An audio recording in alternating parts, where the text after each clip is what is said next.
بسم الله الرحمن الرحيم الحمد لله رب العالمين والعاقبة للمتقين ولا عدوان إلا على الظالمين والصلاة والسلام على أشرف الأنبياء والمرسلين نبينا محمد وعلى آله وصحبه أجمعين سلام الله عليكم ورحمة الله وبركاته. Nous continuons la lecture et l'apprentissage du livre Al-Qawl al-Mufid fi Adillat al-Tawhid et nous sommes à la leçon 19. La leçon 18, nous reviendrons plus tard dessus, Inch'Allah wa ta'ala. Al-Shir al-Wasabi rahimahullah, il nous dit ثم اعلم أن رسول الله صلى الله عليه وسلم لما سأله جبريل عن الإحسان عليه السلام قال الإحسان أن تعبد الله كأنك تراه فإن لم تكن تراه فإنه يراك. Sache que lorsque Jibril alayhi salam a questionné notre prophète bien-aimé salawatullahi wa salamun alayhi au sujet de l'ihsan, l'excellence, An-Nabi sallallahu alayhi wa sallam lui a répondu: Al-ihsan consiste à adorer Allah comme si tu le voyais, car si tu ne le vois pas, lui te voit. Dans ce hadith, lorsque le prophète sallallahu alayhi wa sallam nous dit ka'annaka tara, comme si tu le voyais, car il est impossible pour l'être humain de pouvoir voir le Créateur, Jalla Jalalu, dans cette vie d'ici-bas. Et que celui qui prétend avoir vu Allah Azza wa Jal dans cette vie d'ici-bas est un menteur. Et si une personne avait vu Allah Azza wa Jal, ça aurait été Moussa alayhi salam. Car lorsque Allah Azza wa Jal nous parle de Moussa alayhi salam, et que Moussa dit à Allah Azza wa Jal: Ô Seigneur, montre-toi à moi que je puisse te contempler, je puisse te voir. Allah Azza wa Jal lui dit: tu ne me verras pas, ou tu ne peux me voir. Observe plutôt cette montagne, si elle reste à sa place, dans ce cas-là, tu me verras. Et Moussa alayhi salam, comme il est dit dans le verset, قال ربي أرني أنظر إليك قال لن تراني ولكن انظر إلى الجبل فإن استقر مكانه فسوف تراني فلما تجلى ربه للجبل جعله دكا وخر موسى صاعقا. Et Moussa alayhi salam dit: Ô mon Seigneur, montre-toi à moi que je puisse te voir. Il dit: tu ne me verras pas, mais regarde la montagne, si elle tient en place, alors tu me verras. Mais lorsque son Seigneur se manifesta au mont, il le pulvérisa. Et Moussa alayhi salam s'effondra foudroyé. Et quant à la vision d'Allah Azza wa Jal, fil akhirah, après la mort, il y a divergence sur le sujet. En regroupant les paroles, les savants nous disent que Allah Azza wa Jal se présentera à la création tout entière.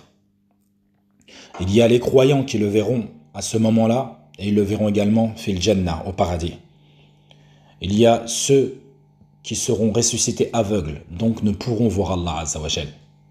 Et il y a ceux qui vont être châtiés par Allah Azza wa Jal, les mécréants. Ils verront Allah Azza wa Jal, mais ce sera une vision d'Allah Azza wa Jal où ils verront sa colère. Et ils verront qui va les châtier. Et ça leur permettra de savoir par qui ils vont se faire châtier. Et également, il y a les munafiqoun, qui eux verront Allah Azza wa Jal, mais lorsqu'Allah Azza wa Jal dévoilera son saq, sa jambe, ceux qui avaient l'habitude de faire la prière sur terre se prosterneront à ce moment-là, alors que les munafiqoun voudront se prosterner, mais ne pourront se prosterner. Et ceci fait référence au verset où Allah Azza wa Jal il dit: Yawma yukshafu an saqin wa yud'auna ila as-sujudi fala yastati'un. Le jour où il dévoilera sa jambe et ils seront appelés à se prosterner, mais ils n'y arriveront pas. Et il fait référence aux mécréants et aux munafiqin. Et il y a une règle à répéter ici et ne jamais l'oublier.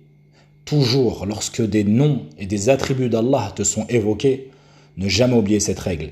Laysa kamithlihi shay'un wa huwa sami'ul basir. Il n'y a rien qui lui ressemble, et c'est lui l'audient, le clairvoyant. Il n'y a rien qui lui ressemble. Toujours se rappeler cette règle. Il n'y a rien qui lui ressemble, rien ne lui est comparable. Et c'est lui qui entend tout et qui voit tout. Rien ne lui est comparable et il a une jambe. Rien ne lui est comparable et il a une face. Rien ne lui est comparable et il a deux mains droites. Rien ne lui est comparable et il a un nafs. Car tous ces attributs que je viens de citer, ils sont tous venus dans le Coran. Et c'est la règle, rien ne ressemble. Ce n'est pas parce qu'on utilise les mêmes mots que cela veut dire qu'ils sont comme ceci ou cela. Rien ne lui ressemble. Tout ce que tu peux imaginer, sors-le toi de ta tête. Comprends le mot, tu sais ce qui veut dire le mot, et le reste, tu le remets à Allah Azza wa Jal. Nufawwidu al-kayfiyya ila Allah Azza wa Jal.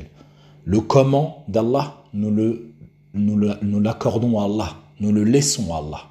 Nous déchargeons de cela.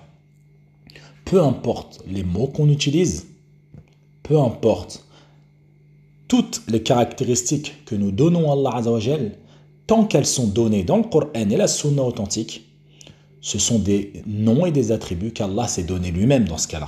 Nous les prenons donc, nous les comprenons et nous nous arrêtons là. Nous ne les interprétons pas, nous les renions pas, nous n'essayons pas de leur donner une ressemblance avec ce avec quoi nous-mêmes nous nommons les parties de nos corps.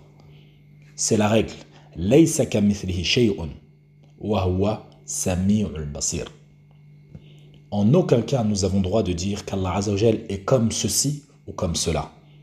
Laysa kamithlihi shay'un wa huwa sami'ul basir. C'est très important de connaître cette règle. Et concernant le fait que les mécréants vont voir Allah Azza wa Jal, Allah Azza wa Jal, il nous dit dans le Coran Kalla innahum an rabbihim yawma idhin la mahjubun.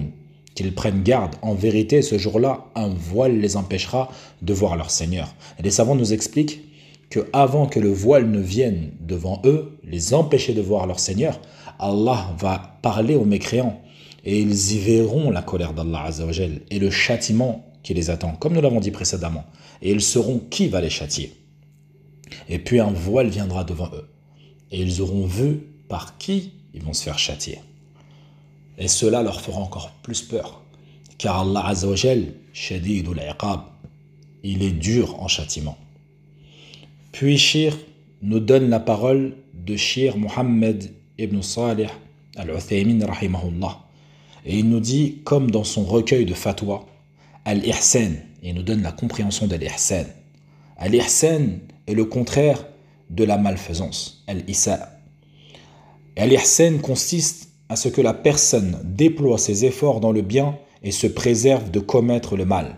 Elle dépense donc ses biens, sa science et son rang et de sa personne dans l'intérêt de qui? Dans l'intérêt des musulmans, des serviteurs d'Allah Azza wa Jal.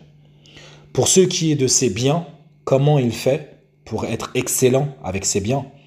Il dépense de ses biens dans le bien. Il donne l'aumône. Il s'acquitte donc de la zakat légale. Et la meilleure forme d'ihsan, ça concerne la zakat en elle-même, car elle est un pilier de l'islam et l'un de ses édifices primordiaux. De plus, l'islam de la personne ne le réalise qu'avec elle. La zakat est la dépense la plus aimée d'Allah Azza wa Jal. Puis suivant les dépenses obligatoires faites pour sa femme, sa mère, son père et toute sa famille, ses tantes paternelles, maternelles, ses oncles, etc. Puis suivant les aumônes faites aux pauvres et aux autres personnes qui méritent l'aumône, comme par exemple les étudiants en sciences religieuses. فنكتفي بهذا القدر ولنا بقية في الإحسان وجزاكم الله خير لحسن استماعكم وفقنا الله وإياكم لكل ما يحب ويرضى والسلام عليكم ورحمة الله وبركاته